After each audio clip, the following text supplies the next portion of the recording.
right, I want to welcome everyone today to our Lunch and Learn. This Lunch and Learn is being brought to you by a collaboration between Oklahoma Human Services, University of Oklahoma, and School of Social Work, and the Oklahoma Adoption Competency Network. We appreciate everyone joining during your noon hour. We want to get started so we can make sure to respect everyone's time and get the great information being discussed today. First, let's go over a few housekeeping rules for our time together. We are recording this meeting, so by participating, you are giving your consent to be recorded. Help us to reduce distractions so that we can all focus and participate. In order to do that, we have muted everyone to make it possible for everyone to hear the speakers. We want you to express your thoughts and questions, so please utilize the chat for this purpose, and we will monitor the chat and questions will be touched upon during our Q&A time during the last 15 minutes of the webinar. We want to see you, so if you are willing and you can, please turn on your video. If you are unable, that is fine also. To receive information about other post-adoption events, please list your name and email in the chat, and we will make sure to add you to our contact list. And please remember confidentiality. It is vital that we protect confidential information, so we will not share specifics such as names, details, etc., about adoption cases, people, and children. By attending this training, you will receive 1 hour of training credit towards the 12 hours of in-service training that you need each year. Please indicate in the chat if you would like to receive a certificate. Now I'm going to hand everything off to Kelly Ivy. She is one of our post-adoption social workers, and she is today's host. Kelly? Thank you very much, Tamara. As Tamara said, my name is Kelly Ivy. I'm a clinical social worker in post-adoptions. I have been working with foster and adoptive families for a little over 10 years. I am an ally. I have worked with the Oklahoma City Pride group. There's a couple different Pride groups, but I've worked with them for over 15 years, and I am very excited to be here to share this information with you today. To start our presentation, I want to announce that throughout this whole presentation, I will be using the acronym LGBTQ. I want to note that I'm using this acronym to be the most inclusive way possible. Language is changing and evolving all the time, and as such, the acronyms that we use are always evolving. And I just want it to be known that the acronym that I'm using today is abbreviated, but is meant to be fully inclusive.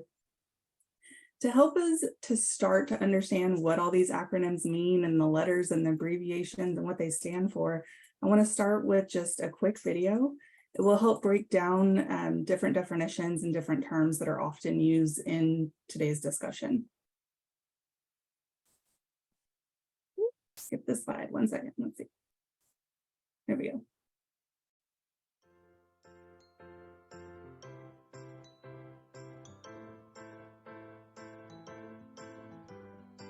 Hello, and thanks for joining us today. Before we get started with today's live content, we want to talk about some basic terminology that is important to know when working with people who have diverse sexual orientations or diverse gender identities. There are 4 elements of identity that you will need to know: sex assigned at birth, gender identity, gender expression, and sexual orientation. First is sex assigned at birth, which is based on physical anatomy. This is often assigned before or immediately after birth by looking at the baby's anatomy. The most typical sex assigned at birth is either female or male, but there are other variations of sex worth noting. Variation in sex characteristics can be variations among hormones, chromosomes, or anatomy.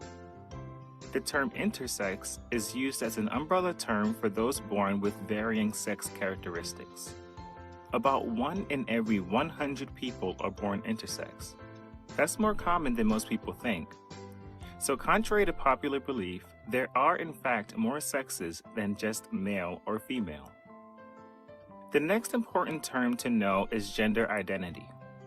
Gender identity is a person's internal sense of their own gender. All people have a gender identity, though not many people think about it. Gender identity is how you feel about your gender and your role in your culture's gendered practices.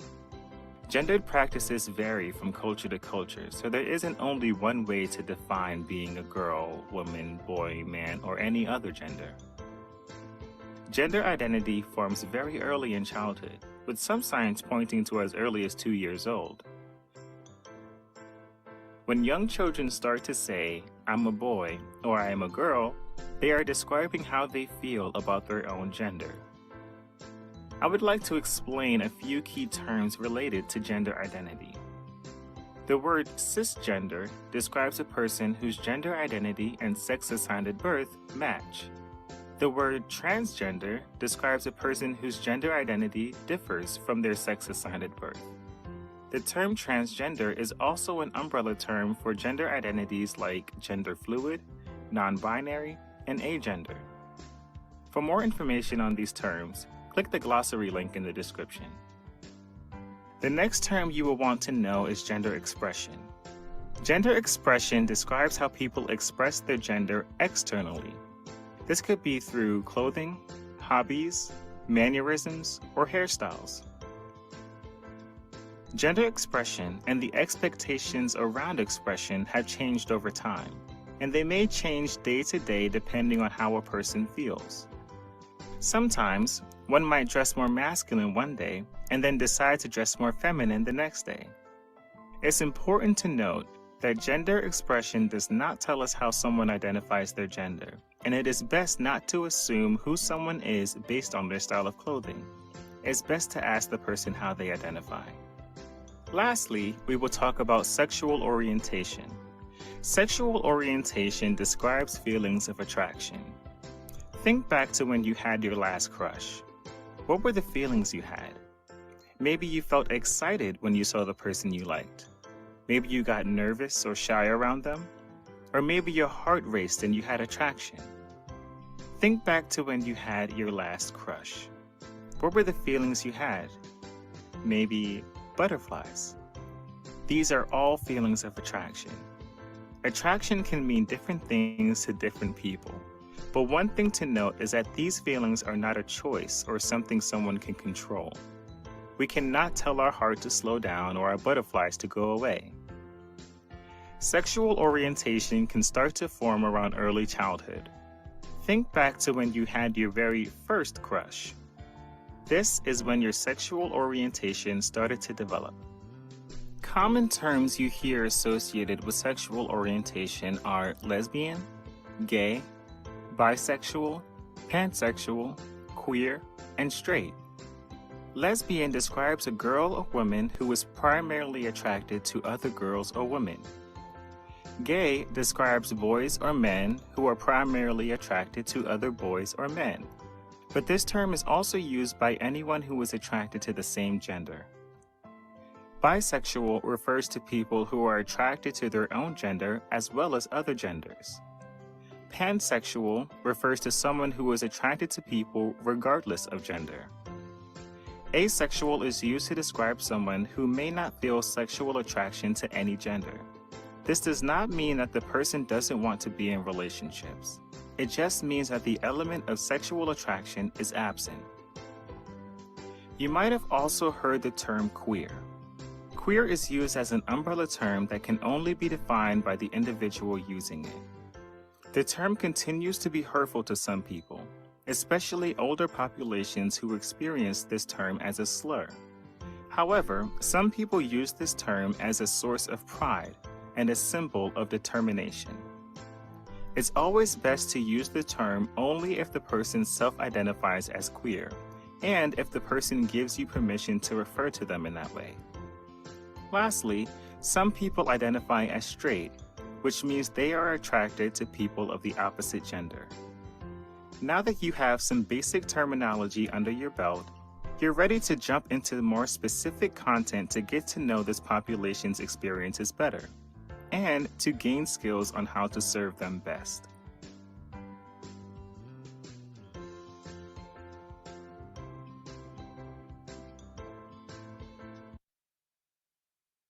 Okay, so now that we know some definitions and some terms that we're going to use throughout our conversation today, I want to look at some data, some statistics. Now, I am not a big numbers person. I look at numbers and it all just it starts to look like an alphabet or something, but it's important to know what those numbers mean and what the story that the numbers tell us. As parents, we have to recognize that the LGBTQ youth face stressors related to their identity that their peers don't have to necessarily worry about. 73% of LGBTQ youth reported that they've experienced discrimination based on their sexual orientation or gender identity within their lifetime. Now, how we respond to them and how we treat them strongly impacts outcomes of our children. LGBTQ youth who live in a community that's accepting and affirming of their identities show significantly lower rates of suicide ideation and attempted suicide, and it has an impact on several other health measures. The graphic at the top right, where it says, it's the more colorful one, that one shows suicide attempts by teenagers or youth in general who lived in a community that was very accepting of their identity versus suicide rates of youth who lived in a community where they were not accepted. The difference is 21% of the kids who lived in a not accepting community, 21% attempted suicide, whereas 8% in a very accepting community. To me, that statistic just shows that just by showing support, just by showing acceptance, caring and concern for who they are and how they express themselves drastically impacts their well-being. Data on sexual orientation and gender identity of children who have experienced foster care is significantly limited, just based on the fact that there's no clear mandate to track this information. But research has consistently shown that LGBTQ youth are overrepresented in the foster care population. The Human Rights Campaign estimates that 30% of youth in foster care identify as LGBTQ, whereas approximately 8% of the general youth population identify in this way. So the chances, if you adopted out of foster care or are currently a foster parent, the chances of you parenting a child that identifies as LGBTQ is very high. And then I want to bring your attention down to the blue and green chart. This chart is actually from the 2022 national survey the 2020 national survey, but it showed that children who have experienced foster care are way more likely to be either kicked out of their home, abandoned, or running away from their caregiver. You can look at all LGBTQ youth at 8% of children who have experienced abandonment or running away or being kicked out, 8% for general population of youth, and 27% for LGBTQ kids who have experienced foster care.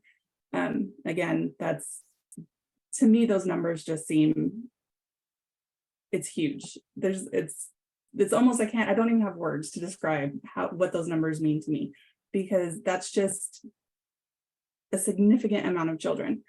And the rates of suicide in the past year, in last year, 2022, 45% of LGBTQ kids considered suicide in 2022. All that to me just screams they need support. They need a community of people around them. And that's who we are, and we can be that for them. So how do we support them? Maybe you are here today because your child has opened up to you about being LGBTQ. You might just think, you may suspect that maybe they want to be, or you want to be an ally, a support to the people around you. So what do we do now? Many parents who are faced with their child being LGBTQ don't know how to react. They might just feel scared. They love their kid, but they don't know how the society is going to respond to them, which is very scary. The world is a scary place. You might not want to encourage their non-conforming identity, but don't want to push them away. So how do you navigate these treacherous waters? The fear of how other people are going to respond to your child's identity can lead to you unintentionally sending a negative message by saying things like, can you tone down that whatever, that XYZ behavior? Or do you really have to wear those clothes when we go to dinner with the family? All of those seem innocent. They're kind of just off the cuff responses. But what a youth hears when we say things like that are rejection of who they are. And really, most of the time when parents are saying things like that, they're using those phrases to mask their own anxiety and their own fear about what could happen to their child in a hostile world. Once you start to understand how your words and actions have a powerful impact on your child, you can start to work through your own fears and your own anxieties. Behaviors like talking to your child about their identity and expressing affection through language and actions can help protect your child against suicide, STIs, and other health problems. I've also worked with families that are very comfortable with the support aspect, but they're not really sure what their child needs. Do they start dressing in all pride apparel and plaster flags throughout their home? And to that, my answer is you probably don't need to do all that. I personally don't think it's necessary for you to develop a total identity based on who your child is and how they express themselves. You don't need to be an expert in all things LGBTQ to let them know that you care. I do think it's necessary to talk to them and ask them what they need or what they would like to see in your family.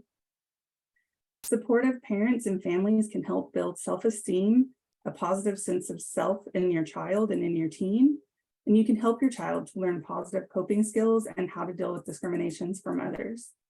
They will have greater well-being and are better adjusted than those whose parents do not support them or support their gender expression.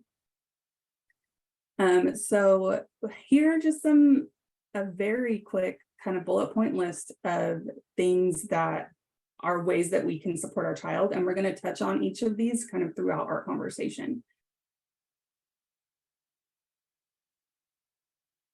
Some frequently asked questions that I've come across. My child is too young to date. How can they possibly know their sexual orientation is? I think that this one, it's really easy to think there's no way they can know. They haven't had sex, they haven't been on a date, they don't have the experience or, life experience to know.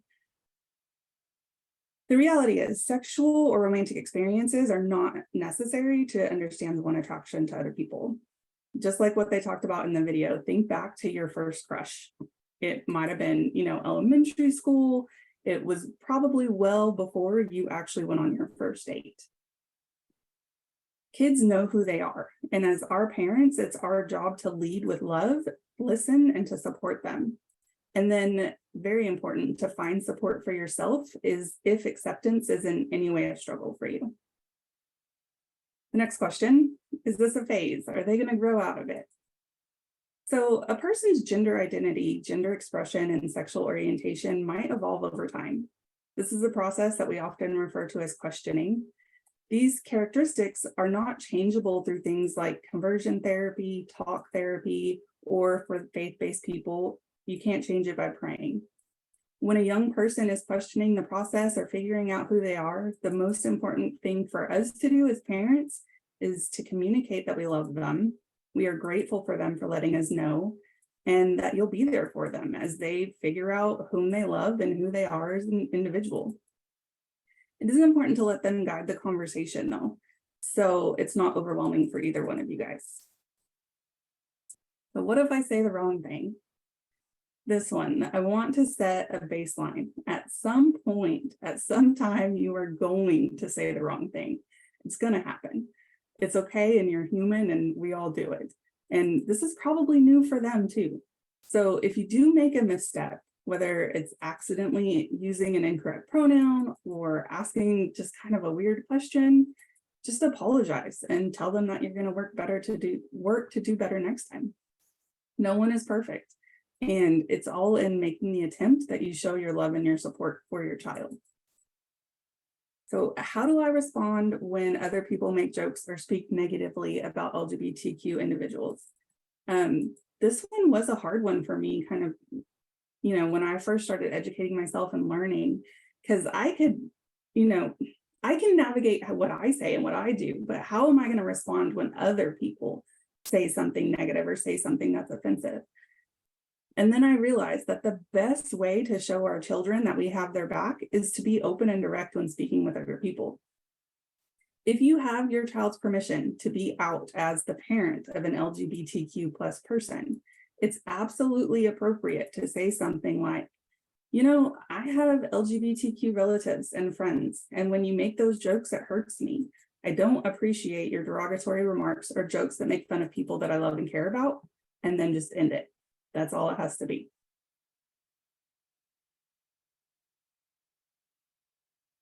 How do we incorporate affirming behaviors? As parents, we know getting your youth to openly communicate could be like pulling teeth sometimes. While it is important to let your child lead the conversation and how much information is shared and at what speed, you can't always rely on your youth to initiate these type of exchanges. And luckily, today's media provides plenty of teachable moments that we as parents can seize and utilize for our benefit. It might feel like a less personal way of going about the conversation, but it's an opportunity to broach sensitive topics in a way that's not so scary. So, for example, you might be watching a movie and the movie has a bisexual character. You can spark the conversation by saying, hey, I noticed that so-and-so in this movie is attracted to both boys and girls. I think that's okay, but what do you think about it? And then leave it open, let them express themselves at whatever level they feel comfortable with expressing. Learn the facts. There's a lot of misconceptions about LGBTQ youth that are just way too many to cover in our short session today, but I want to highlight on a couple.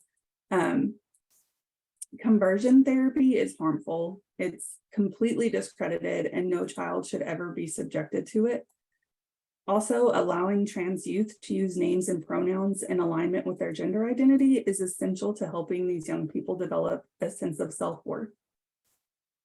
Refusal to use a young person's chosen name or pronoun is rejection of that person. Finally, I also want to state that LGBTQ youth are not in any way a danger to children. LGBTQ people have the same protective capacities as any other individual on the planet. It's also to affirm your child by encouraging healthy relationships. Dating is a daunting and scary time for most parents, and this includes parents of LGBTQ kids.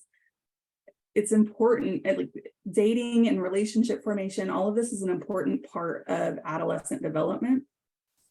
So it's important that we encourage age-appropriate relationships by welcoming their LGBTQ friends or dates into your home. It's also important, don't have double standards for your LGBTQ child. The expectations around dating and relationships should be the same for each child in your family.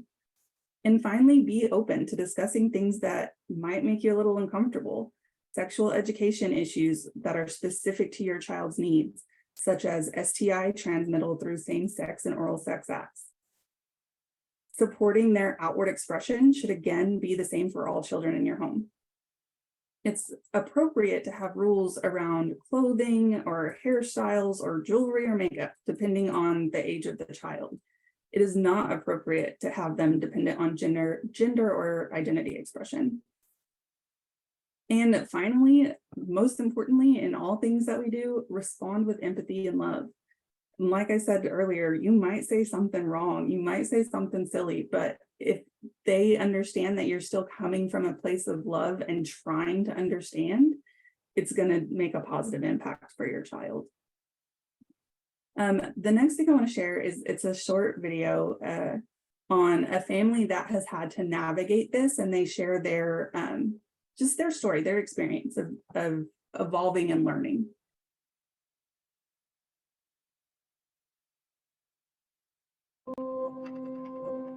We're Greg and Lynn McDonald, and we're actually from Michigan. We were high school sweethearts, got married right out of high school. Lynn was 18, I was 20, and that's a long time ago. It was 37 years ago. I got pregnant and we had our daughter, and then a couple years later after that, we had our son. And so I always dreamed of having a family. I wanted a boy, a girl, the white picket fence, the dog. I wanted the whole kit and caboodle. I met with a good friend of mine who's a pastor every Friday for lunch, kind of an accountability relationship. And he had told me he was brokenhearted. He had just found out that his son was accessing pornography on the family computer. And I remember going home and thinking, boy, I got to check out our computer.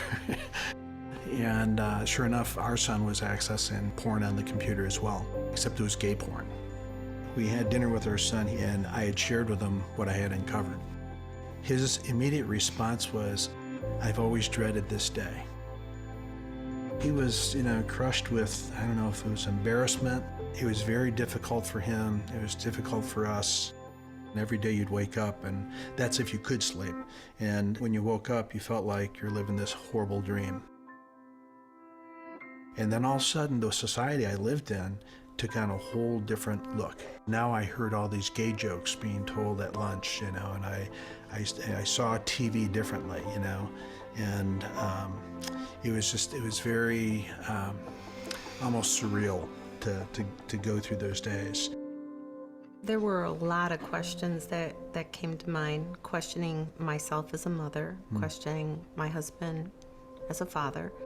Are we going to lose our friends? Are we going to be able to attend the same church that we've been attending? I was frightened. I was frightened that if I chose to love my son, does that mean that I'm going to have to abandon God because of just how I was raised, very conservatively, and how verses of the Bible were taught to me?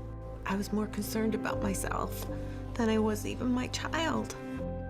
Early on, our direction to Greg in our first conversation was, though we'll never stop loving you, we need to get you fixed. So starting with ourselves, the messages that we were enforcing were pretty negative for the relationship. So when Greg went off to school, it actually took the tension way down. We continued to stay really close to Greg, even when he was in New York or Chicago. We'd travel frequently to go see him. Made it a point to not only hang out with him, but with his friends. I actually think it was those times where the relationship really started to take hold again. We became friends with literally dozens of gay folks around. Now they're around the country because they've grown up and they've got jobs and they're all over the place. But I would routinely ask a lot of the same questions. It's like, when did you decide to be gay? And I've never had anybody explain, oh, well, that was on such and such a date. They all say, are you crazy? Who would ever pick this lifestyle? And asking them, what are the greatest hurts? And always, it's either family members, a mom saying, get out of my house, I never want to see you again.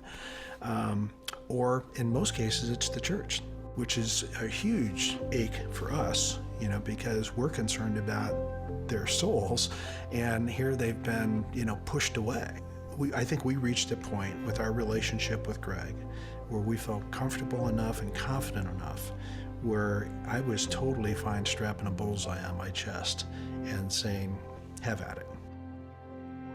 And so I think that was a turning point for me.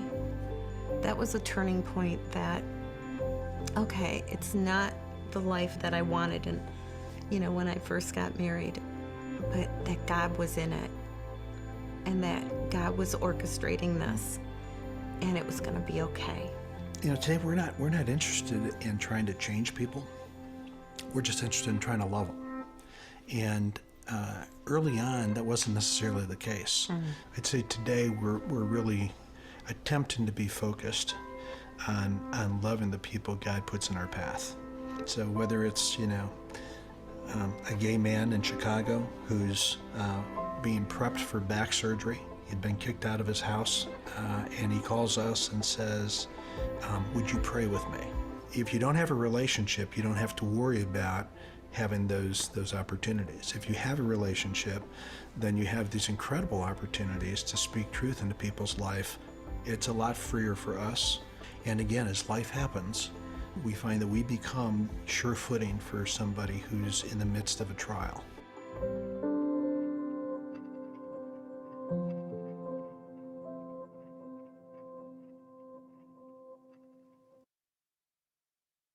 So that video is heavy. I've watched it a couple of times and it still gets me. So I want to take a minute just to talk about any feelings. Feel free to put any responses in the chat. If anyone wants to share just what their thoughts are after watching that video.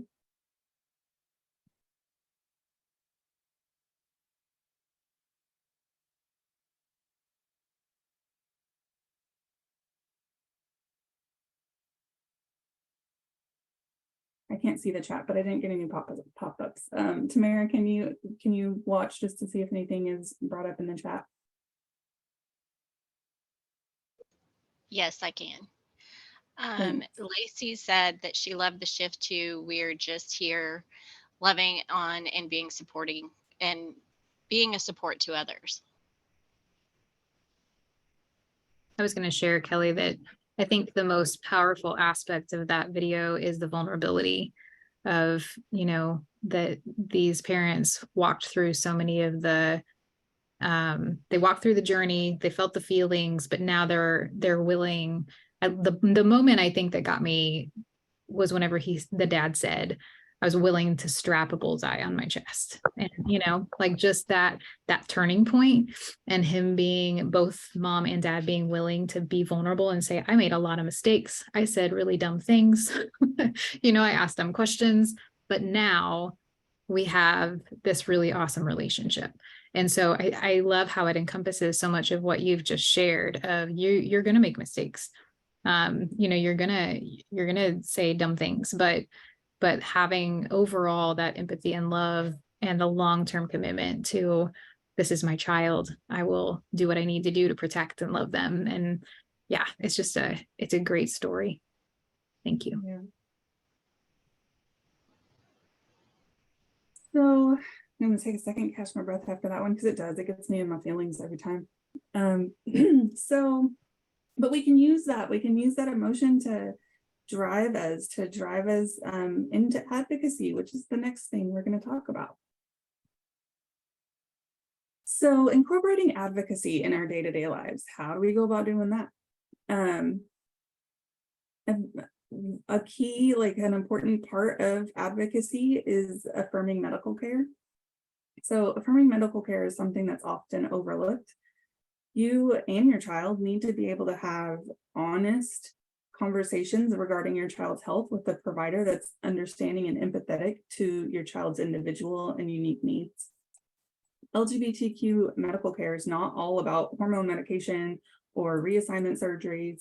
It could also be about their sexual health. It could be about menstrual cycles or sexual organ development, and general mental and behavioral health conversations. In the Trevor Project survey that we discussed early in our, when we were talking about the statistics, it stated 45% of youth who wanted mental health services didn't let anyone know that they wanted mental health services because they were concerned about how their parent would respond to their request.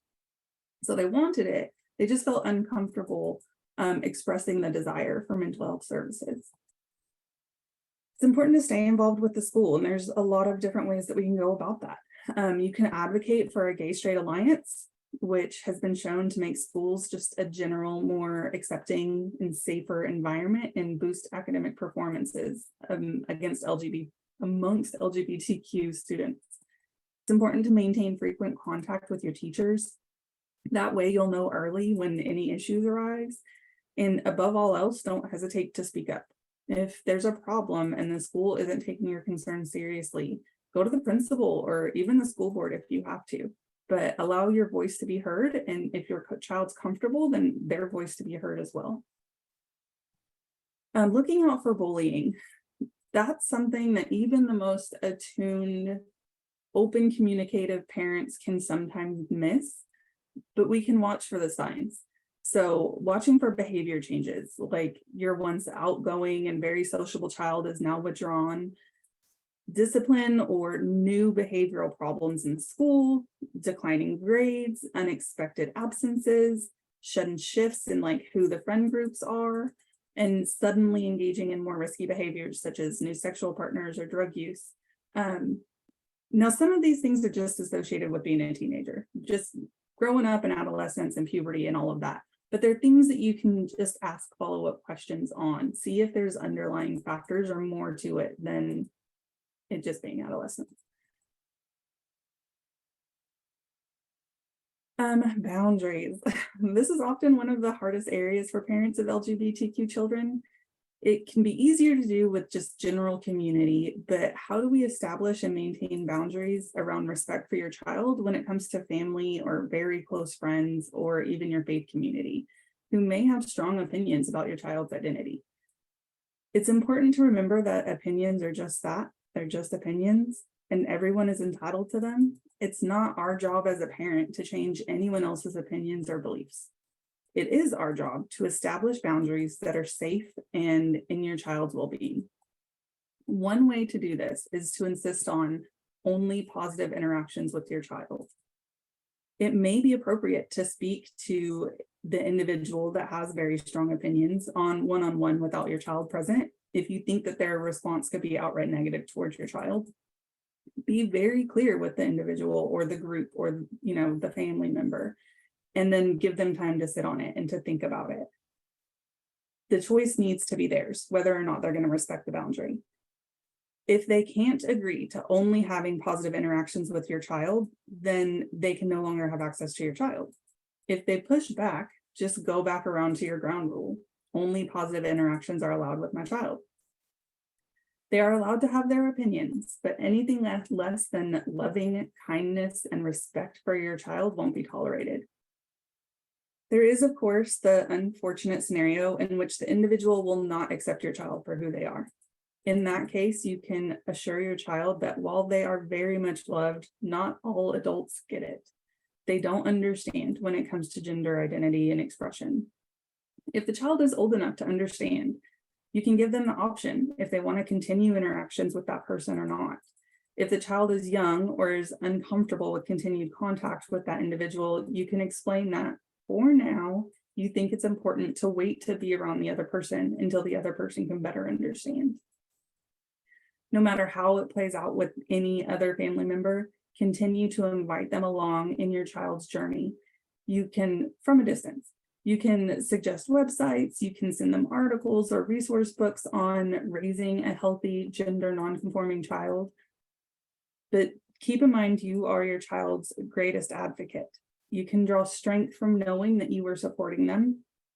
Show your child that how they feel and what they say matters, and they're counting on you to hear them and to take action. Finally, don't hesitate to ask your child what they need from you. And they very well may say, I don't need anything. And if that's what their response is, that's okay. Just ask again later. So I want to open up the ground just for any questions. We covered some of these that I've routinely come across or had discussions with families, but I'd like to know if anyone has any additional questions at this time, or just keep in mind confidentiality. But if there's anything like this is what I've heard, or this is what I've come across and want to discuss it.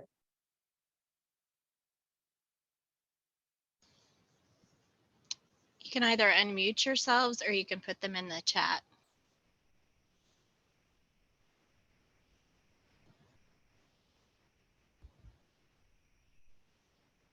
Well, while people are thinking or typing, and feel free to interrupt me if you have a question, but we are gonna go, we have a couple minutes left. So I wanted to talk about supports. There are several national supports. The Trevor Project, which is where I gather a lot of my data and my information from, they also offer some crisis services. So they have a text crisis response unit as well as you can call them, you can chat with them on the computer. They have all kinds of crisis intervention supports. The next one, the validation station. This one, I mean, might not be a good word, but I just think it's cute. I want to sign up for it. If they send you daily affirming text messages, and sometimes it's, it might just be in passing, but I think we've all had that day where we're just struggling and just not feeling it, and then you get kind of a happy message, or you get something that you weren't necessarily thinking about, and it pops up, and you're just like, yeah, I needed that in that moment. And that's what the validation station can do.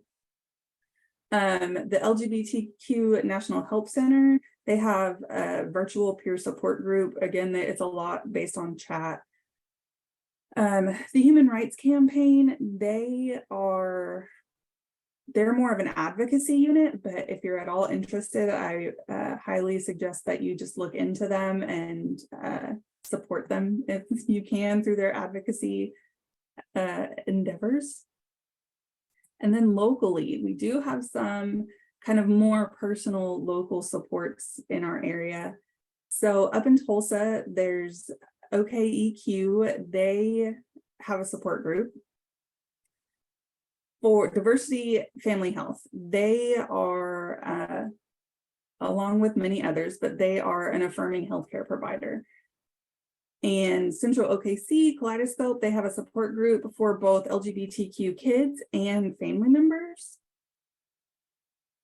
Q Space is really cool. They are in OKC and Norman, and they have an in-person support group every week. They also have a support group for older kids, so 18 to 25, I believe, 24 or 25.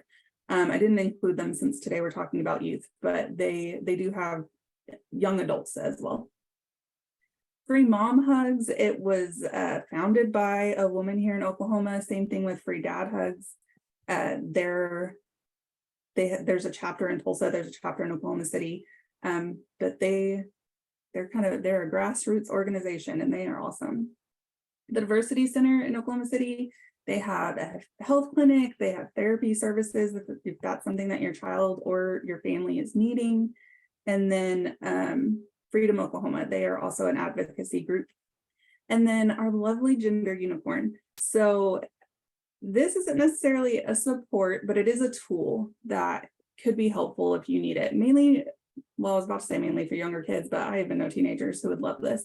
So this is widely available on the internet, and it comes as a coloring sheet, and it's a way to just start a conversation. It doesn't matter, this represents straight, bisexual, transgender, gay, anything. So you can provide it to a child and let them color, let them pick, and then they can use this to just start a conversation or to ask questions. And I love it because you can use it with, anyone who can hold a crown all the way up to, I don't know, anybody across all ages. And that is all I have for us today. Thank you guys for coming. Now I can see the chat. So let me see if we have any questions.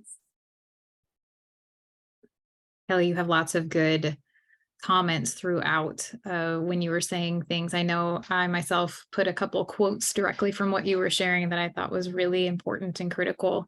And I'm so grateful. Thank you so much for this work of what you've put together. You've put together some really good information to help everyone understand all the definitions, because there's lots of different words that if you weren't taught those things, or you don't know what those mean, then it can get really confusing.